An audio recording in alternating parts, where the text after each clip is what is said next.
సింహరాశి వారి ఫలితాలను గనక నవంబర్ 1వ తారీఖు నుంచి 30వ తారీఖు వరకు గనక పరిశీలించుకుంటే తలపెట్టిన పనులన్నీ సకాలంలో పూర్తవుతాయి.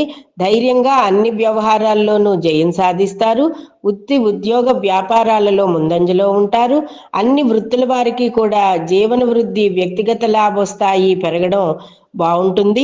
పుష్కలమైన ఆరోగ్యం ఉంటుంది.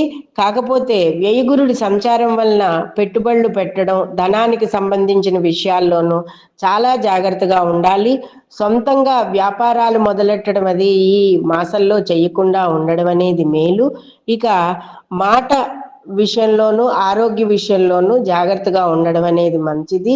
ఇక అన్ని విషయాల్లోనూ గనుక పరిశీలించుకుంటూ ఉంటే కళాకారులు, సినీ కళాకారులు, టీవీ రంగ కళాకారులకు కూడా కొంత మంచి అవకాశాలే ఉన్నాయి గానీ, మీరు కొన్ని విషయాలలో ఈ అవకాశాలని చేయిజార్చుకునే విధంగా కూడా మీకు ఇక్కడ కనబడుతూ ఉంటుంది. వెళ్ళాలా మానాలా, ఏ విషయానికైనా ఇది సమస్య అవుతుందా లేదా మనకి మంచి జరుగుతుందా అనే డైలమాలో ఎక్కువగా ఉంటూ ఉంటారు. సొంతంగా డ్రైవింగ్ చేసుకుని దూరాభారాలు వెళ్ళొద్దు. అలాగే విదేశీయానాల్లో ఉన్నవారికి నరసింహస్వామి ఆరాధన చేసుకోవడం అనేది మంచిది. జన్మకేతువు వలన కొంత ఇబ్బందులు ఎదుర్కొంటూ ఉంటారు. అంటే ఏ విషయాన్నైనా సరే తొందరగా ఒక కొలిక్కి తెచ్చుకోలేని ఆలోచనల్లో ఉంటారు.